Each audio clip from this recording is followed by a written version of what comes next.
On est aujourd'hui le lundi 16 avril, on est le 24 Nissan et le cours est pour l'élévation de l'âme de Nathan Ben Mordechai Naparstek et on continue le cours d'hier en faisant un petit résumé très important, d'abord un préliminaire, on répète, on rappelle qu'on a commencé pour l'instant et peut-être pour longtemps une nouvelle série, une nouvelle catégorie qui s'intitule, pour ceux qui le cherchent dans la catégorie du site Zohar, une nouvelle catégorie dans laquelle on a commencé à expliquer le secret des lettres. On ne va bien sûr pas recommencer tout le cours d'hier, qui est un cours fondamental qu'il faut absolument écouter parce que c'est un cours qui sert d'introduction à tout ce qui va suivre. Puisque hier on a parlé essentiellement donc de ce que représentent les lettres et la raison pour laquelle chacune d'entre elles voulait être la lettre qui serait la première de la création. C'est donc ce qui a été expliqué hier et aujourd'hui on va commencer le cours directement avec la première lettre, la lettre Tav. On a expliqué hier aussi la raison pour laquelle les lettres se présentaient à l'envers, du Tav vers le Aleph. On a parlé de la féminité, on a parlé de la dimension masculine. Encore une fois, impossible de véritablement profiter du cours d'aujourd'hui, de ceux qui vont suivre, sans revoir le premier cours qui a été donné hier le 15 avril. Donc, après ce préliminaire, un petit résumé du cours d'hier. On a donc expliqué que finalement, ce qui se cachait derrière cette métaphore, c'est-à-dire cette parabole des lettres qui se présentent devant le maître du monde, c'est d'une certaine manière, de quelle manière notre monde va-t-il pouvoir être le réceptacle qui va lui permettre de recevoir ce que le maître du monde veut lui donner, afin de pouvoir s'associer à lui, à ce monde, en vérité à l'homme, et pouvoir ensemble arriver jusqu'au projet, qui est donc ce qu'on verra, parce que justement ce qu'on verra, ce qui est le projet, va se définir au fur et à mesure des lettres qui vont passer devant le maître du monde, et au fur et à mesure que l'on va voir pourquoi la lettre voulait être choisie, et pourquoi le maître du monde la refuse, on va donc réussir, je l'espère, au fur et à mesure de ces cours, de définir, de dévoiler ce qu'est le projet de la création. C'est donc pour ça que ce cours est d'une importance fabuleuse. Donc ce qu'est le projet de la création et de quelle manière le monde va-t-il devenir le réceptacle, donc va-t-il obtenir cette dimension féminine qui va lui permettre de pouvoir s'associer à la dimension masculine qui est le divin, et ensemble, ce couple sacré, Dieu et l'homme, vont pouvoir faire naître le projet et le réaliser. Donc c'est ce qu'on a expliqué hier, et aujourd'hui, on commence directement dans la suite de la lecture. Shariat et ta'ot tav lemi'al berisha. La première lettre qui se présente devant le maître du monde, on a expliqué pourquoi, c'est le Tav, la première lettre de la féminité. Cette lettre-là, à part tout ce qui va être dit, est pratiquement sûr qu'elle va être acceptée. Pourquoi ? Puisqu'on a bien expliqué hier que le Tav est la lettre de la féminité par excellence, et ici le problème est de préparer le monde à être le réceptacle du divin, à être l'épouse du divin. Donc le Tav, qui représente véritablement la féminité, était pratiquement sûr d'être accepté. Et donc c'est la première qui arrive. Amra, et elle dit, Ribon Almin, maître du monde, Nicha Kamar le mivre bi alma, ce n'est que par moi que tu peux créer le monde. Et pourquoi ? Regardons l'argument. De Ana Chutma de Gushpanka Dilach Emet. Pourquoi ? Parce que je suis la dernière lettre de ton sceau, et ton sceau c'est quoi ? C'est Emet. Comme on le sait, ici c'est dit en araméen, le Talmud le dit en hébreu, Chotmo shel HaKadosh Baruch Hu Emet. Le sceau royal, le sceau de Dieu avec lequel il signe, comme un roi qui a, comme on le sait, un sceau, le cire avec lequel il signe, aujourd'hui un stylo, peu importe, ou un tampon, utilisons le mot moderne, le tampon, ou le sceau de Dieu, et le mot émet est la vérité. Et le tav est la dernière lettre du mot émet. Donc il va falloir comprendre deux choses.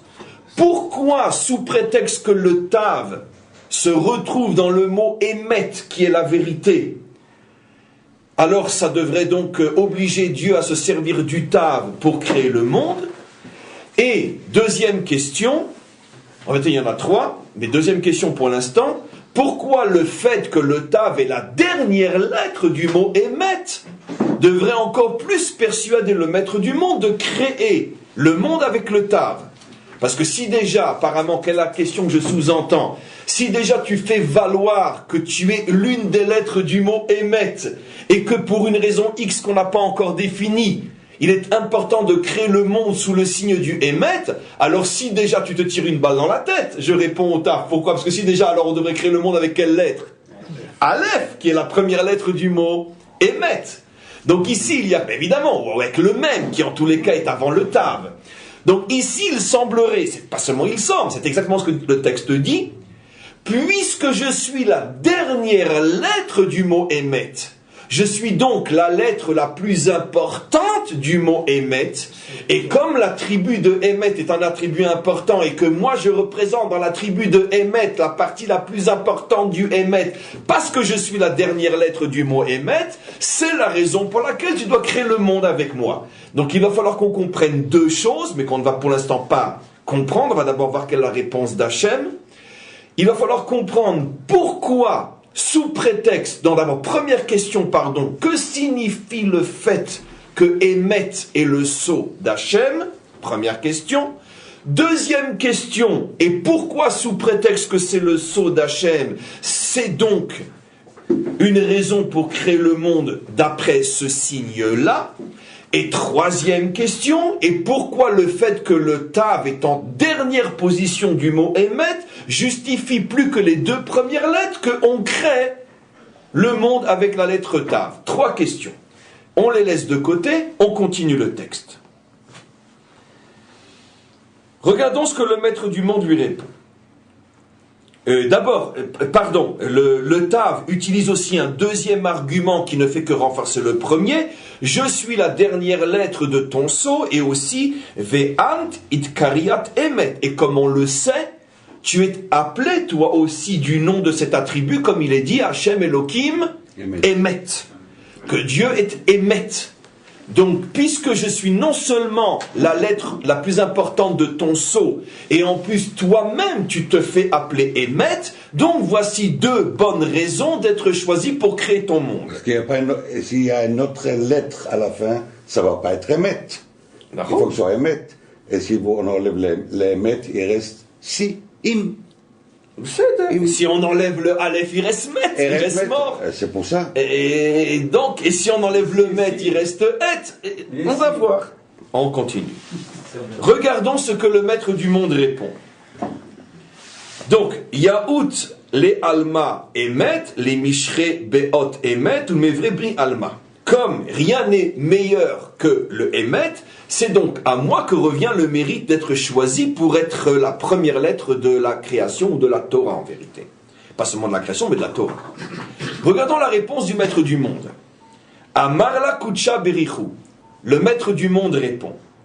Yaout Ant, tu es effectivement une grande lettre. Vezaka Ant, et tu es effectivement une lettre qui représente quelque chose de juste. Dit en bon français, tous tes arguments sont justes. Et là, mais il y a un problème. Quel est le problème? Lit ant kedai le mivre bar alma. Mais malgré tout, je ne peux pas créer le monde par toi. Pourquoi? O il ve ant zamina le meave rashim al mitzrin de gouvrin me imnin de kaimu oraita me alef ve atav. Parce que tu vas être un jour utilisé comme signe que je vais placer sur le front de ces hommes justes, de ces hommes intègres, qui ont accompli la Torah de Aleph jusqu'à Tav, de Aleph, de A jusqu'à Z, de la première lettre à la dernière lettre. Je vais rappeler à quoi fait allusion cette phrase d'une manière très rapide. D'abord, je veux dire, aujourd'hui on ne fait pas un cours, il y a 3 cours dans ce qui est lu aujourd'hui. Donc on ne fait que commencer ce cours sur la lettre Tav. Donc, je vous ai souvent rapporté cette histoire que le Talmud rapporte au sujet de la destruction du premier temple. C'est un texte qui parle de la destruction du premier temple. C'est un texte métaphorique, bien sûr. Nous, ce qu'on cherche, c'est le et les messages.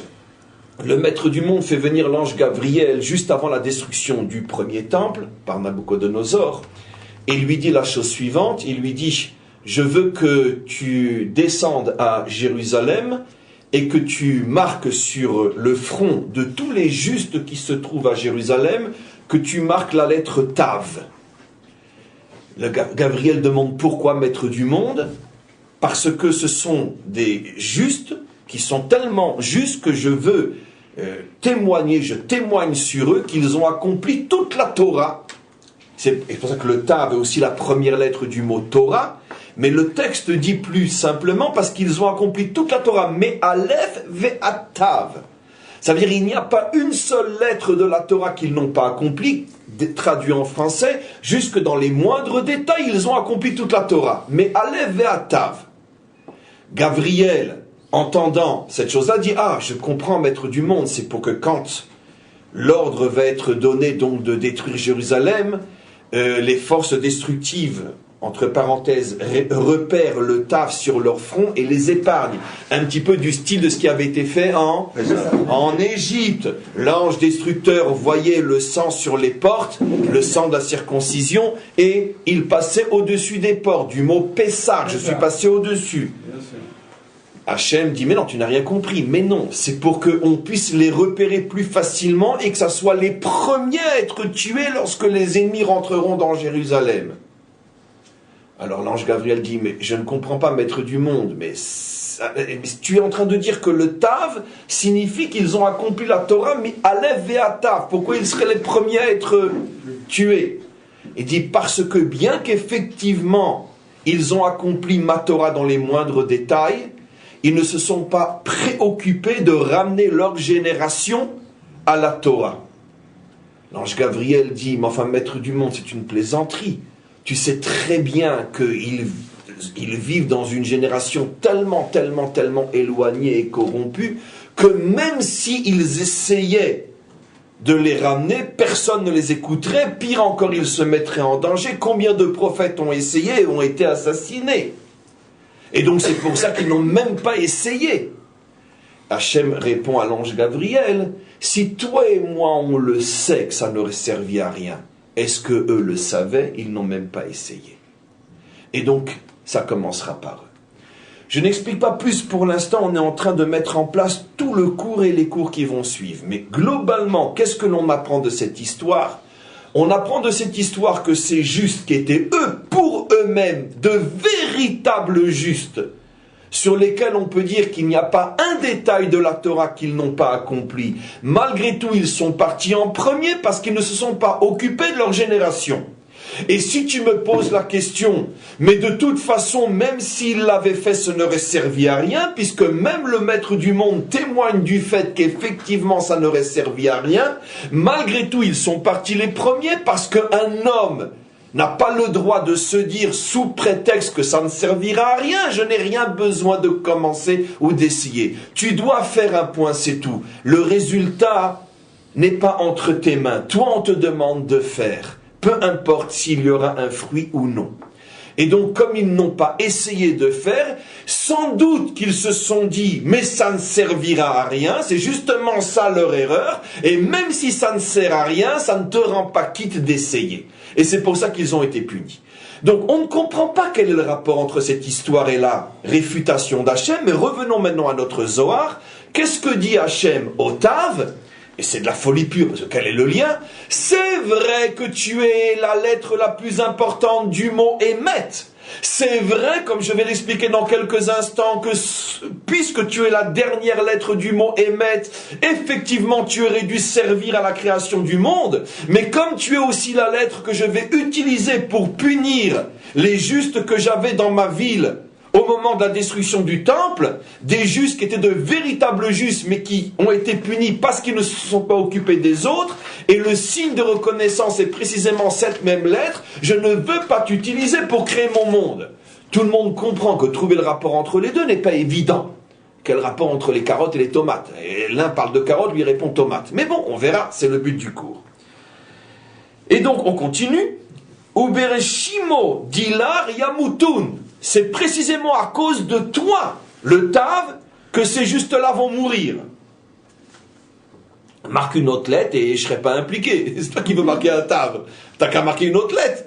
Donc il y a forcément un lien essentiel entre la mort de ces justes et ce que représente le tav. Et on continue. Ve'od. Et là, c'est ce que je vous ai répondu. Hachem donne le chaos au tav, qui n'aura plus aucun argument. Il lui dit, et de plus, qu'est-ce que tu me dis que tu es la dernière lettre du mot émet, mais tu es aussi la dernière lettre du mot mort. Mavet. Ve'od.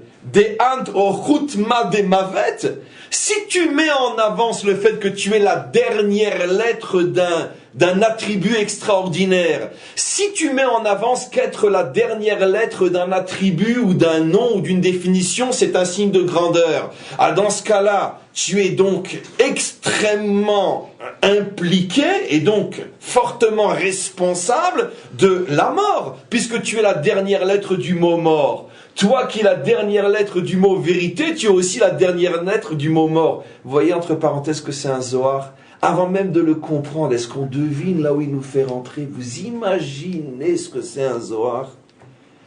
La force inimaginable, la puissance qui se cache derrière des choses pareilles.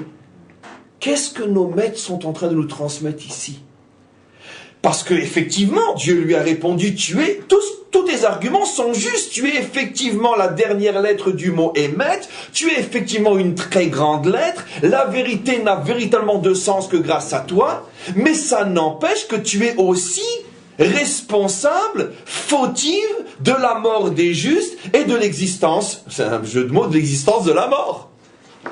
Puisque tu es la dernière lettre. Si je vais au bout de tes arguments, alors tu es aussi la dernière lettre du mot mavet. On continue.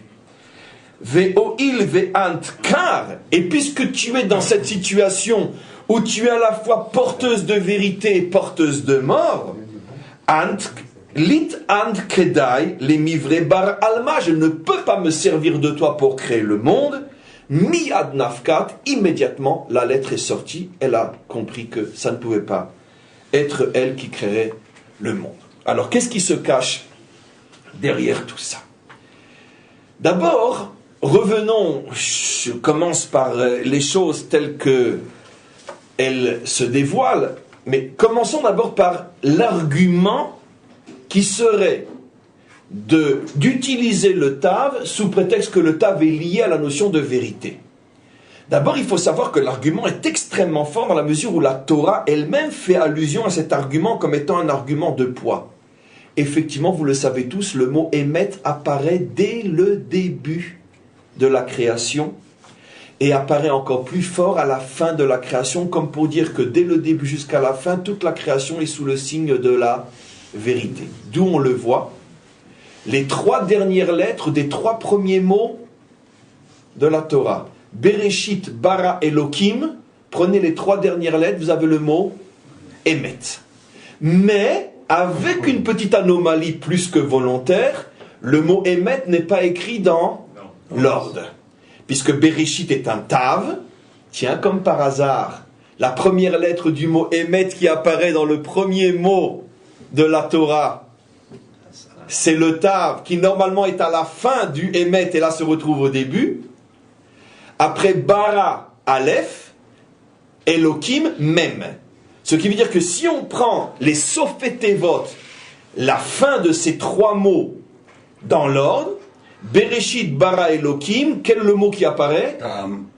Ta'am, qui n'est pas un mot juif, ça n'existe pas. Non, avec un aleph, ta'am n'existe pas. Taf, aleph, mem. C'est toem. Oui, bon, on peut rechercher, mais disons que au sens littéral le plus proche, ta'am ne veut rien dire. Mais cette forme tav, aleph, mem contient les 3 lettres du mot émet, d'où une allusion à la vérité dès le début de la création, mais avec une anomalie volontaire et de taille. Quelle est la taille de cette anomalie? C'est que toute la force du tav dans le mot émet, c'est d'être précisément à la fin. Émet. Et là, le tav est mis au début. Très bien. Le Zohar fait allusion à tout ce qu'on est en train d'expliquer en faisant allusion à ce que je suis en train de vous révéler maintenant. Regardons où se retrouve le mot émet à nouveau à la fin du récit de la création. Comment se termine le récit de la création? Vayechulu hashamayim va'aretz, etc. Asher bara Elokim la'asot, Asher bara Elokim la'asot, bara Elokim la'asot, emet. Bara Aleph, Elokim Mem, la'asot tav. Et là on retrouve emet, mais cette fois-ci emet de quelle manière? Dans l'ordre. Donc c'est intéressant. Nos maîtres disent donc, effectivement, que toute la création est sous le signe de la vérité, avec malgré tout une anomalie qu'il va falloir comprendre. Au début de la création, le tav ne se trouve pas à sa bonne place, au début de mots et non à la fin de mots, et à la fin de la création, après le Shabbat et surtout après la création de l'homme, à ce moment-là, le mot émet apparaît tel qu'il s'écrit, Aleph Mem Tav, en Sofetevot, à la fin des lettres. Et le Tav trouve sa véritable place. Donc déjà, avant d'aller plus loin, on commence à comprendre que l'argument du Tav d'être choisi parce qu'effectivement, il est lié au mot émet, cet argument est juste, puisque effectivement, dans la Torah fait allusion au émet dès le début de la création, et le émet apparaît en toutes lettres, en tous les cas au niveau des fins de mots, à la fin de la création.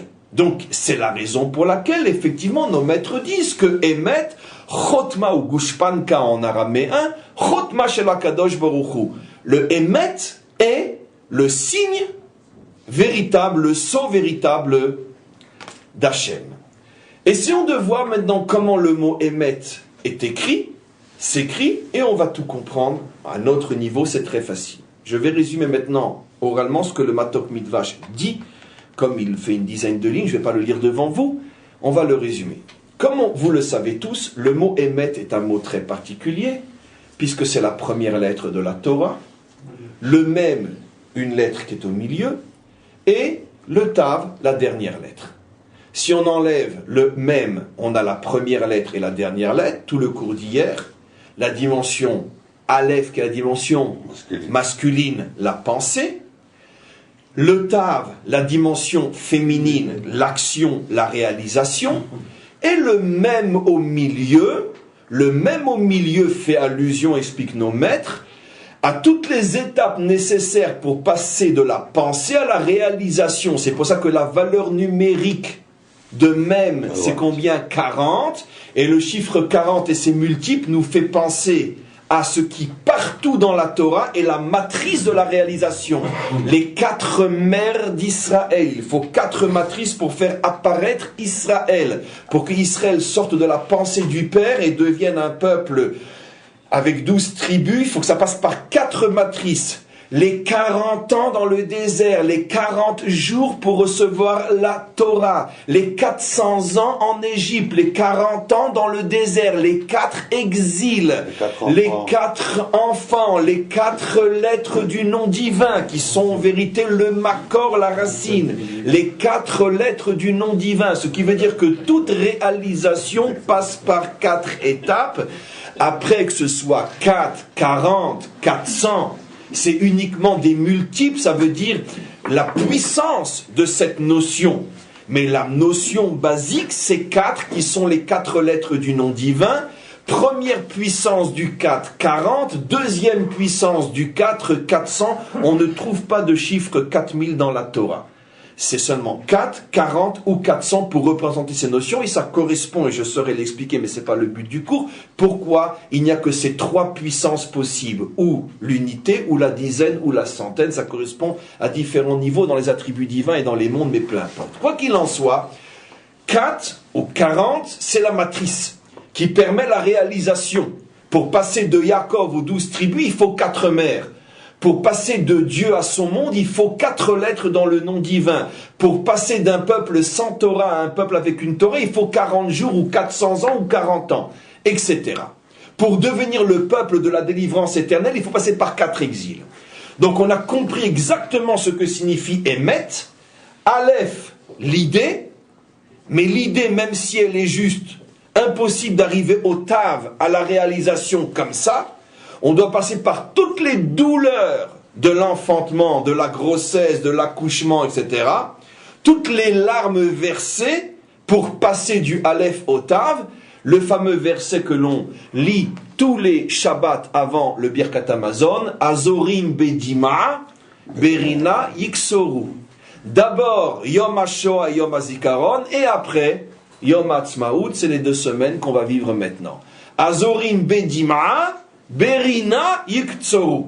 D'abord la matrice qui fait allusion à toutes les difficultés du passage du Aleph au Tav. Be'etzef tel dibanim. Be'etzef tel dibanim, dans la peine tu mettras au monde. Maintenant mes amis, on comprend très bien quel est l'argument du Tav lorsqu'il dit « Je suis la lettre la plus importante du mot Emet ». Puisque le Emet n'est vrai qu'à partir de quel moment? Ben, au moment du Tav, dans la réalisation. C'est quoi le Emet? C'est ce que je pense. Si ce que tu penses est vrai, c'est vrai. Mais c'est pas encore sûr que c'est vrai. Et quand je le dis alors, j'arrive même à le dire. Et comme on le sait, ce qui se pense bien, ce qui se conçoit bien, s'exprime bien. Là, c'est Emet. Oui, c'est Emet, mais c'est pas encore Emet. Et si je le ressens de toutes mes forces, c'est Emet. Oui, c'est Emet, mais c'est pas encore Emet. Et si je le vis, c'est Emet. Là, c'est Emet. Parce que c'est tu le vis. D'accord? L'Eshana Abba Yerushalayim, ce n'est Emet que à Yerushalayim. Sinon, c'est Emet, mais c'est pas encore Emet. Donc, on comprend que le Tav, allez maintenant comment d'une manière très simple ce texte maintenant s'ouvre devant nous. Le Tav dit « J'appartiens au mot Emet et je suis la lettre la plus importante de Emet ». Pourquoi? Parce que seulement lorsque la vérité pensée, parlée, ressentie est réalisée, et la réalisation c'est le Tav, seulement à ce moment-là on peut dire qu'on est véritablement en présence du Emet. Puisque toute la difficulté est d'arriver au Tav. Oui. C'est aussi une question de, dans le temps, lorsqu'on voit quelque chose, il faut attendre vraiment la fin pour ça, pour avoir l'image complète. On sait très bien que dans un film, si on coupe les choses au milieu, ou même on prend que le début, bien sûr, on ne sait pas vraiment ce qui va se passer ou ce qui s'est véritablement passé. C'est quand on a vraiment parcouru tout jusqu'à la fin qu'on peut dire voilà ce qui s'est passé. Donc finalement, ce que tu dis et ce qu'on explique, c'est la confirmation du cours d'hier. C'est la raison pour laquelle les lettres commencent par le Tav, et c'est la raison pour laquelle le Tav représente la féminité, puisque la féminité est le dévoilement de l'authenticité. Ce qui peut naître et vivre, ce qui est viable est vrai. Ce qui n'est pas viable n'est pas 100% vrai. Combien de fois je vous ai rapporté cette histoire extraordinaire, d'abord à laquelle j'ai fait allusion hier. D'abord l'allusion avant l'histoire. Notre Talmud lui-même, qui rapporte différents avis et qui finalement conclut selon l'un parmi 2, 3, 4, 5 avis. Et je crois que c'est hier que je vous ai dit, bien sûr, Bet Shammai, Bet Hillel, Rabbi Meir, Rabbi Yehuda, c'est à vous que je dis? Oui. Oui. Le Talmud est une chose absolument incroyable. Dans toutes les discussions entre Shammai et Hillel, entre Rabbi Yehuda et Rabbi Meir, la halakha n'est jamais comme Bet Shammai, jamais comme Bet Hillel. Alors que, jamais comme Bet Shammai, jamais comme Rabbi Meir, alors que le Talmud affirme que leurs écoles étaient beaucoup plus grandes que les autres. Donc comment se fait-il qu'on fait le choix du moins grand? On peut pas réaliser Parce qu'on fait le choix de celui qui est le plus proche de la réalité vécue. Évidemment que Rabbi Yehuda c'est la vérité aussi. Peut-être que sur le plan purement intellectuel, au niveau de la puissance de l'esprit, Rabbi Meir était beaucoup plus grand que Rabbi Yehuda, mais Rabbi Yehuda dépassait Rabbi Meir dans la capacité de faire descendre l'idée dans le vécu. Rabbi Yehuda était féminin, Rabbi Meir était masculin. Très facile à comprendre. Shammai, Shammaïm, ça c'est dit dans le Zohar. Shammai, Shammaïm, Shammai fait allusion à Shammaïm, le ciel masculin. Et Hillel fait allusion à la terre. Et Hillel, c'est la Matria 65, c'est Shem Adno, qui est la Malkout. Pas mal ça. C'est pas le nom. Comment? C'est comme ça qu'il le rapporte, c'est pas mal. Et donc Hillel, valeur numérique 65, qui est la valeur numérique de Adnout, qui est le Shem de la terre, qui est le dévoilement divin sur terre. Donc, tout y est, une fois de plus. En tous les cas, on comprend donc très très bien quelle est la marloquette. Quelle est l'histoire que vous connaissez tous? Cette histoire où Rabbi Eliezer Hagadol, Rabbi Eliezer, celui qu'on appelait le grand, l'immense, qui mettait tous les maîtres de son époque sur le plan de sa grandeur en Torah dans sa petite poche, et un jour, il était donc des dizaines de jours, mais une fois il y a eu une discussion extrêmement dure entre lui et ses compagnons d'études, et donc ils n'ont pas voulu se ranger à son avis. Et à ce moment-là, il a fait quantité de signes, je répète pas toute l'histoire que vous connaissez, pour confirmer que c'est lui qui avait raison, des signes plus ou moins surnaturels, et malgré tout, les maîtres d'Israël n'ont pas voulu se lier à son avis. Jusqu'à ce qu'il est arrivé à faire sortir une voix du ciel qui lui a donné raison, et une voix du ciel authentique, Yatzta bat kol mina shamayim, on a déjà tous compris la réponse. Et la réponse est dans la question. Une voix du ciel est sortie et a dit Halacha que Rabbi Eliezer. La halacha est comme Rabbi Eliezer. À ce moment-là, c'est levé Rabbi Yoshua, qui était son compagnon, qui était toujours contre lui, sur le plan de la Torah. Et il s'est levé, il a dit Lomash gachinan bebatkol. On se fout royalement de la voix qui sort du ciel. La Torah n'a pas été donnée à Jeanne d'Arc. Et c'est ce qu'il dit La bashamaim i. Nous, on se fiche de la voix qui vient du ciel. L'hommage gichinan babatkol, il dit. En bon français, on se fout royalement des voix qui viennent du ciel.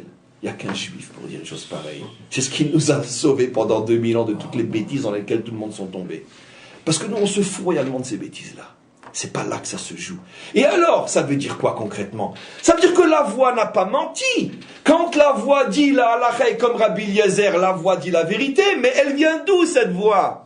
Du ciel. Qu'est-ce qu'il dit Rabbi Yeshua? Mais nous, on n'est pas sur terre pour vivre une vérité du ciel. Nous, on est sur terre pour vivre une vérité de la terre. Si la voix encore était sortie de dessous le sol, à la rigueur, mais elle vient du ciel. Donc, elle est la preuve qu'elle ne doit donc pas être tenue, puisque son origine la disqualifie par définition.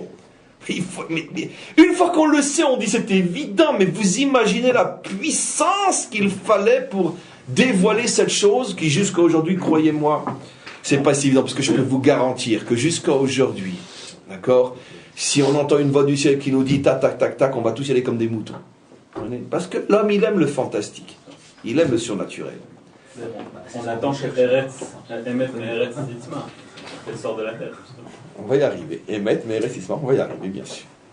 Donc, on commence à comprendre que finalement, une vérité peut être 100% vraie, au point que dans le ciel, on témoigne du fait que c'est Rabbi Eliezer qui a raison. Et malgré tout, on lui dit que la kavod, ta vérité, elle ne nous intéresse pas, tu veux vivre avec, va dans le ciel, maintenant on est sur terre. Ce qui veut dire que les maîtres d'Israël se soucient d'une vérité vraie, c'est évident, mais vraie sur terre. Et la halacha, c'est la vérité vraie sur terre. Donc on comprend effectivement que le Tav dit je suis la dernière lettre de ce mot-là, ce qui veut dire que c'est véritablement à mon niveau que se dévoile la vérité vraie. Qu'est-ce qu'on va lui répondre au Tav? Le Tav était sûr et certain qu'il allait être accepté. Parce que on vient de prouver, c'est ce qu'explique le Matok Midvash, dans le mot lui-même, Emet, que effectivement, puisque la Torah commence par Emet plus ou moins et termine par Emet, et que lui, la dernière lettre du mot Emet, avec ce qu'on a décodé maintenant, c'est donc clair qu'il devait donc mériter d'être choisi pour commencer la Torah. Et il n'est pas choisi pour commencer la Torah. Qu'est-ce qu'on lui répond? Alors on lui répond la chose suivante. Regarde justement, je vais dire ce qui se cache derrière le texte, après on va reprendre le texte. Justement ce qui se cache dans le récit de la création. C'est vrai que la vérité est importante puisqu'elle apparaît dès les 3 premiers mots de la Torah, mais elle apparaît dans le désordre. La vérité n'apparaît dans l'ordre qu'à la fin du récit de la création. Et la fin du récit de la création, c'est quoi? Asher bara Elokim la'asot. Rappelez-vous ces dizaines de cours sur cette expression Asher bara Elokim la'asot. Signifie quoi? J'ai créé volontairement un monde imparfait qu'il faut terminer. Asher bara Elokim la'asot. J'ai volontairement arrêté mon œuvre à un moment où il y avait encore tant à faire pour vous laisser à vous la possibilité de terminer. Comme dit Rashi sur place, la'asot, les taken. Le tikkun dépend de vous, ce qui veut dire que j'ai volontairement créé mon monde imparfait. C'est ce que le Rambam m'explique d'une manière fabuleuse. Quand il pose la question, mais puisque Dieu est parfait, comment se fait-il que le mal existe, que des catastrophes, que des maladies, que la méchanceté, que le Yetzer Hara, comment se fait-il que ça existe? Comment de Dieu qui est parfait, le penchant du mal peut-il sortir? C'est pas l'homme qui a créé le penchant du mal, ça c'est évident. Il s'en sert, mais c'est pas lui qui l'a créé. Le Rambam répond, mais c'est justement ça la perfection de Dieu. C'est que dans le projet final, on est obligé de passer par cette étape qui fait partie du projet. Pour y arriver, il faut passer par là.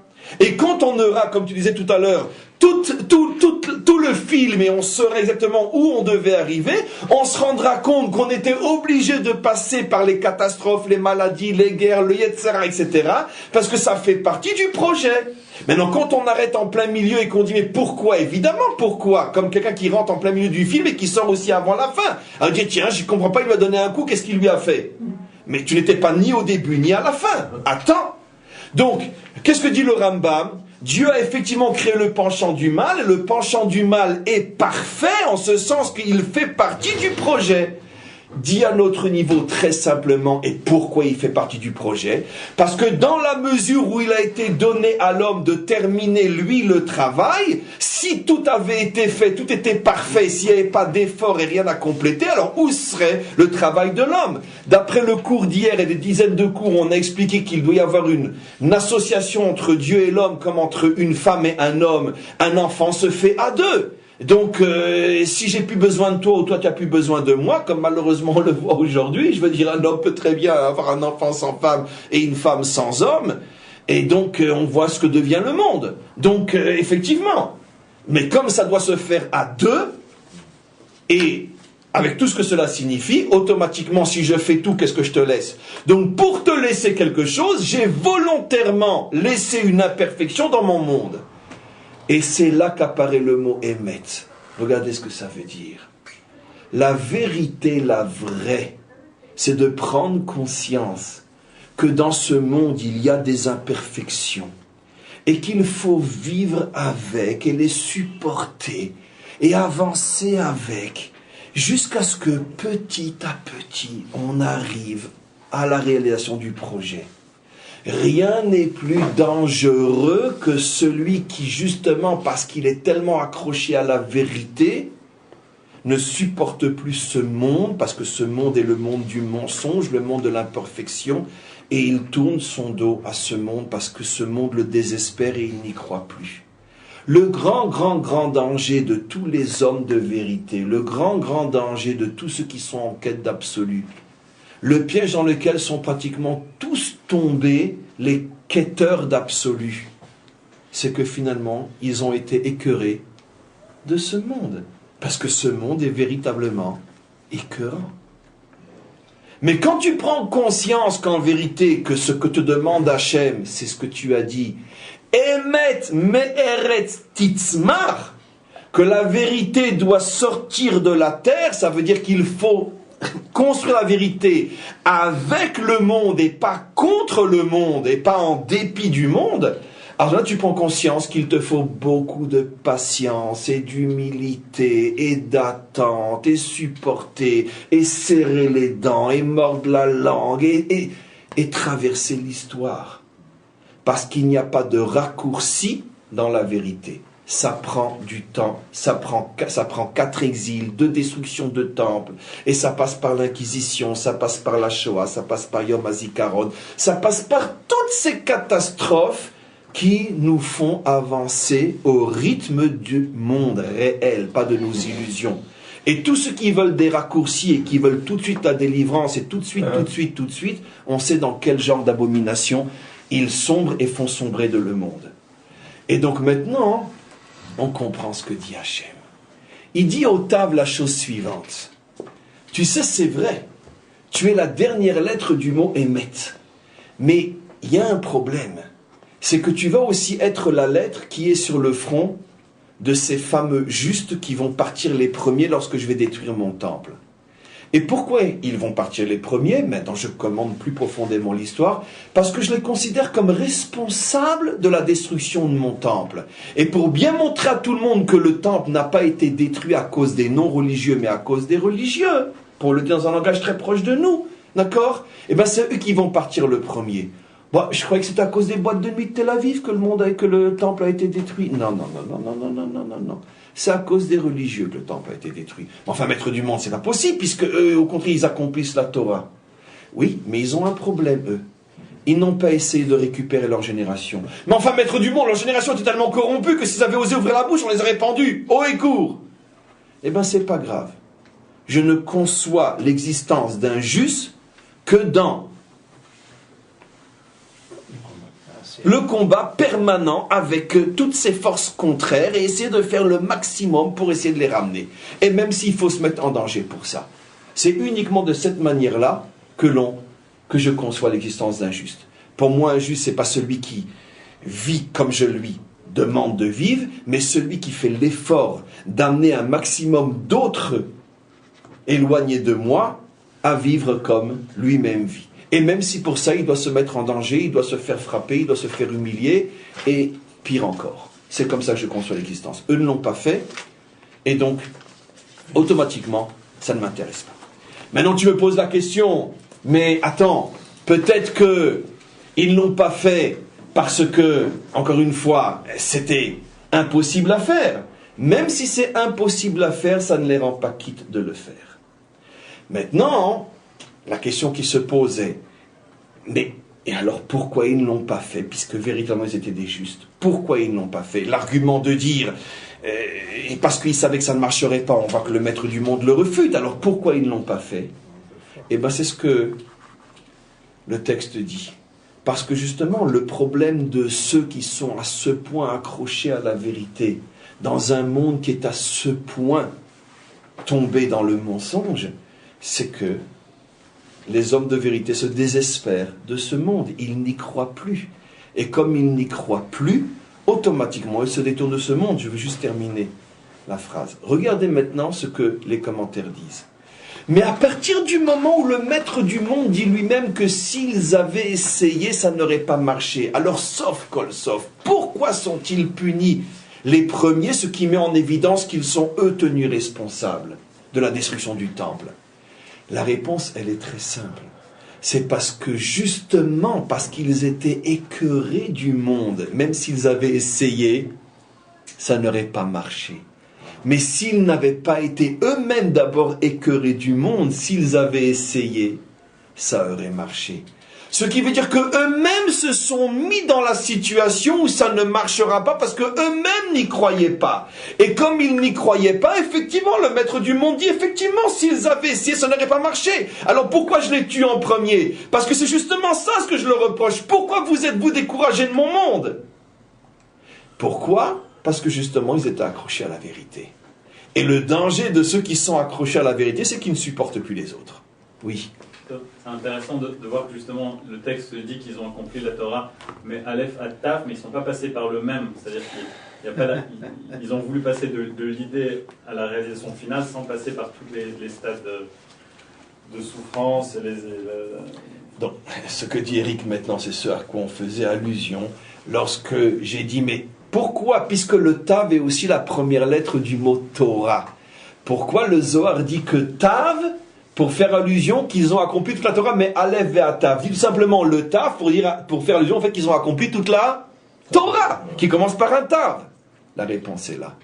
Ils ont voulu passer du Aleph au Tav sans passer par le Mem, évidemment.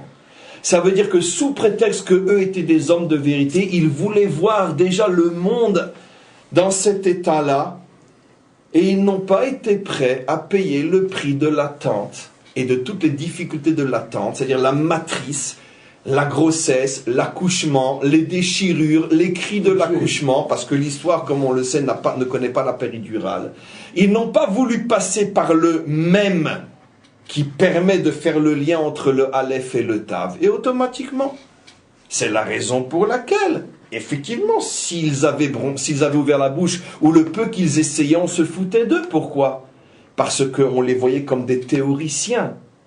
comme des gens qui sont déconnectés de la réalité. Et c'est pour ça qu'on ne les prenait pas au sérieux. Mais s'ils étaient investis dans ce monde, s'ils étaient rentrés dans ce monde et qu'ils s'étaient préoccupés des problèmes de ce monde, au lieu uniquement d'étudier une Torah et de faire des mitzvot qui parlent de choses qui n'ont rien à voir avec la réalité, mais d'essayer de voir comment la Torah peut-elle arriver à résoudre les problèmes de notre monde, s'ils s'étaient intéressés à cette face-là de la Torah, peut-être que le monde, il leur est changé. Mais comme eux-mêmes n'y croyaient pas, ils ont continué à étudier des notions qui sont déconnectées de la réalité. Et c'est pour ça qu'eux étaient peut-être des justes, mais le monde, lui, a sombré dans... Voilà. Donc ça, c'est plus ou moins le texte. Ce qui nous reste à comprendre maintenant, c'est une chose très très importante. On va dire encore beaucoup de choses à comprendre, on reprendra la semaine prochaine, mais pour le cours d'aujourd'hui, il nous reste encore une chose très importante à comprendre. C'est le dernier argument que dit Hachem. Tu es aussi la dernière lettre du mot Mavet. Avant de comprendre cet argument, donc le Tav se retrouve aussi dans la dernière lettre du mot mort, Mavet, ce qui est incroyable, dernière lettre du mot vérité, dernière lettre du mot mort. En français ou dans n'importe quelle langue, on ne voit pas quel peut être le lien entre la vérité et la mort. Ce n'est pas le même mot, ce n'est pas les mêmes notions, c'est plutôt même l'opposé l'un de l'autre. En hébreu, c'est non seulement presque le même mot, en ce sens que tav à la fin de la lettre, mais en plus, comme on le sait, du mot émet, tu enlèves le aleph, tu trouves met. Tu enlèves le aleph au mot vérité et tu trouves mort. C'est comme s'il y avait un mot pour dire, je ne sais pas moi, vérité. Et, admettons que tu dirais vérité en français, tu dirais amor. Amor, tu enlèves, ça veut dire vérité, admettons, et tu enlèves le a et tu trouves mort. C'est exactement ce qui se passe en hébreu. Donc là aussi, comment se fait-il que Hachem a-t-il choisi deux mots tellement proches l'un de l'autre pour dire des notions qui sont à ce point éloignées? Et c'est justement ce à quoi fait allusion ici Hachem au Tav en lui disant, tu sais, tu as beau argumenter que tu es la dernière lettre du mot vérité, tu as aussi la dernière lettre d'un mot qui ressemble tellement au mot vérité, c'est le mot mavet, et met, mot, mavet, c'est pratiquement le même mot à une lettre près. Avant de répondre à cette question, revenons d'abord à une autre question qui va compliquer un petit peu tout ce qu'on a expliqué. Quel était l'argument du Tav? Je suis la dernière lettre du mot émet, ce qui veut dire je suis donc la phase de la réalisation. Je suis donc la partie qui représente la vérité vraie. Donc le Tav est venu au nom d'une vérité viable, réalisée.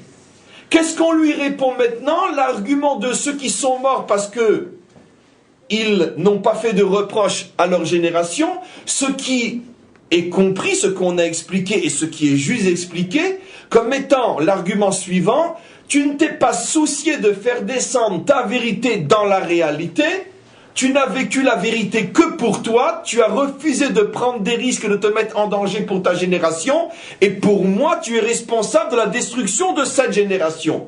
Donc il semblerait qu'on dit au Tav, je pose une question très technique pour que vous suiviez mon raisonnement. On argumente contre le Tav ce qui est le contraire de sa nature. Le Tav, au contraire, représente la vérité réalisée. Comment se fait-il qu'on dise au Tav, non, tu représentes ceux qui vivent une vérité qui est déconnectée de la réalité? Alors la réponse est dans le dernier argument. Tu es aussi la dernière lettre du mot mavet, qui, comme on le sait, c'est émettre sans le aleph. Et là, j'explique. Finalement, le Zohar s'amuse à nous montrer tous les aspects du mot aleph, émettre, selon qu'on enlève une lettre, ça donne autre chose. Comme tu as expliqué, ils ont accompli toute la Torah, mais aleph ve'atav, signifie ils n'ont pas voulu l'étape du même, ils n'ont pas voulu descendre dans la réalité. Ou supporter toutes les difficultés du passage du aleph au tav, du masculin au féminin, de la pensée à l'action. Mais on peut se poser la question, et pourquoi? Et pourquoi malgré tout? Alors, la Torah, le Zohar termine en disant, Parce que le tav se retrouve aussi dans le mot émet sans aleph, qui veut donc dire mavet. Ça veut dire quoi que tu enlèves le aleph à émet, et tu trouves met, tu trouves mort. Une vérité sans aleph, on a expliqué que aleph c'est la dimension masculine, qui représente dans l'homme la pensée, l'étude, la compréhension, qui représente dans le projet global Dieu, qui est la dimension masculine, Tav, la dimension féminine, l'humain, le même entre les deux, c'est toute l'histoire qui permet donc la réalisation du projet, c'est la matrice, la fécondation, la mitziut, c'est pas mal, la mitziut, la réalité, très bien, c'est la première lettre du mot mitziut. Mais quand tu enlèves le aleph, automatiquement, tu trouves met. Ce qui veut dire que, quelle allusion qui est faite ici? On fait allusion au fait que quoi? Que, et c'est d'une certaine manière, comme je vous l'ai souvent fait remarquer, c'est le génie inimaginable que l'on trouve dans la Torah chez Béalpé, que quand nos maîtres nous expliquent une notion, ils expliquent la notion sous tous ses aspects, une chose et son contraire. Ça veut dire tous les risques d'une même notion. Le Tav, qui représente justement l'action, a aussi le défaut de sa qualité. C'est-à-dire que ceux qui sont justement dans l'action ont aussi tendance à oublier le Aleph, à oublier la pensée, à oublier l'étude, et si on remonte à la source de toutes les sources, à remonter à la source de l'action qui est Hachem. Lorsqu'un homme a un tempérament d'homme d'action, qu'il rende, qu'il se donne, qu'il réalise, qu'il construit, qu'il réussit, c'est tellement visible l'investissement et le résultat que l'homme peut avoir tendance à oublier que ce que dit la Torah, Veshacharta ki Hashem hu anoten lecha et hakoar la'asot chayil. Juste un instant, et tu oublieras que c'est Hashem qui te donne la force de toutes ces réalisations-là. Ça veut dire que l'homme qui agit et qui réussit, justement l'homme impliqué, est beaucoup plus fragile que l'homme non impliqué par rapport à ce danger d'oublier la source. Parce que l'homme non impliqué, qui est toujours justement lié à la source parce qu'il ne s'implique pas, celui qui ne fait que étudier et prier, lui, il ne risque pas d'oublier la source. Il est tout le temps collé avec. Mais celui qui rentre dans ce monde d'action, il risque d'oublier la source.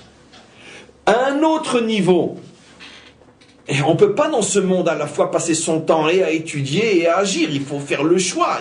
On ne peut pas consacrer autant de temps à l'étude et en même temps à l'action. Il y a des hommes d'action, des hommes d'étude. Qu'est-ce qu'on fait? Quel est le choix? Et donc c'est clair que quand tu fais le choix de l'action, automatiquement tu devras automatiquement affaiblir le Aleph. Et si tu vas jusqu'à annuler le Aleph, à ce moment-là, l'action va se transformer en mort. Ce qui est la pire des choses. Ce qui veut dire que qu'est-ce que Hachem dit au Tav?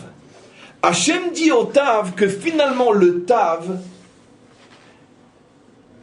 est une qualité extraordinaire.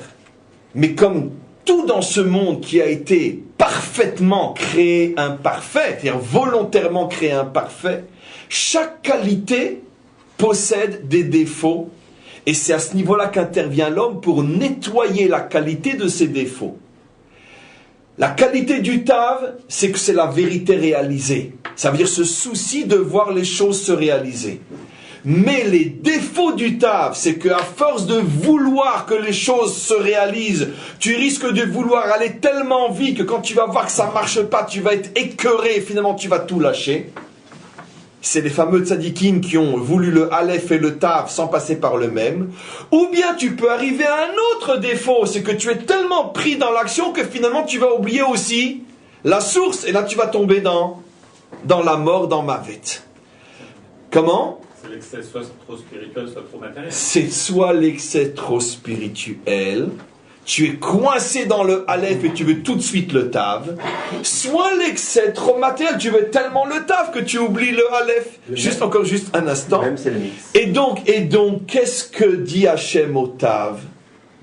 Bien, on a terminé le cours d'aujourd'hui, mais on n'a pas terminé le sujet. Qu'est-ce que dit Aleph au Tav, juste avant votre question?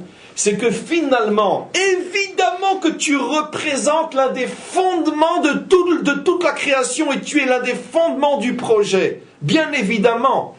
Mais je ne peux pas créer le monde par le Tav je n'explique pas encore vraiment aujourd'hui pourquoi, mais à notre niveau aujourd'hui, je ne peux pas créer le monde par le taf. Pourquoi? Parce que trouver véritablement ce niveau de émet parfait, c'est tellement difficile, parce que le monde a soit tendance à être tellement, on pourrait dire, théorique, l'homme, qu'il ne supporte plus la réalité, soit il est tellement pragmatique qu'il ne supporte plus l'idée.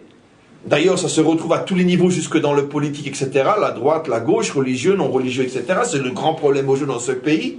Ceux pour qui il suffit d'y croire que ça y est, tout Israël est déjà à nous, et ceux qui sont tellement pragmatiques qui disent ça sera peut-être pour dans 150 ans, ou dans 200 ans, ou ça ne sera jamais. Le chemin entre les deux avis qui sont tous les deux faux, c'est le chemin le plus difficile. Et qu'est-ce que dit Hachem au Tav? Il dit justement, ma fille, puisque c'est une lettre, tu incarnes quelque chose de tellement grand, de tellement difficile à atteindre, que c'est absolument impossible de commencer la création par toi. Alvaï qu'on y arrive un jour. Et c'est pour ça qu'on fait allusion à ça dès le début de la création. Le Tav est dit avant les autres lettres. Bereshit bara Elokim. Comme pour dire que le Tav voulait que tout de suite on crée le monde avec lui. Qu'est-ce que dit Hachem? Patience. Seulement lorsqu'on arrivera à la fin du 6e millénaire, qui fait allusion au Shabbat, à ce moment-là, le Tav se dévoilera, et quand? À la fin. Et c'est le Shabbat du monde. D'ailleurs, Shabbat aussi, c'est créé avec un Tav. Oui. On dit, justement ce que vous avez dit maintenant, ça commence Taf Aleph Mem, le début, après Emet, et c'est parti après. Mais Ta'am, au départ j'ai dit Ta'am, c'est pas comme ça. C'est Atama, il faut adapter des Aleph masculines au Tav réalisateur, et comme ça on arrive à vrai Emet. Très juste. Dit comme ça, c'est vrai. Vous l'aviez déjà dit, maintenant c'est 100% juste. À quoi on fait allusion, effectivement? Ta'am, il avait 100% raison. Ta'am vient du mot le'atim, qui veut dire faire en sorte qu'on puisse effectivement faire coïncider, ce qui suppose que les choses doivent être ajustées, et effectivement, 100% raison. Dès le départ, on fait allusion au Tav. Toi, tu veux tout de suite être la première, sous prétexte que tu représentes quelque chose qui est tellement juste. Il faut le'atim et ta'olam, la emet azé.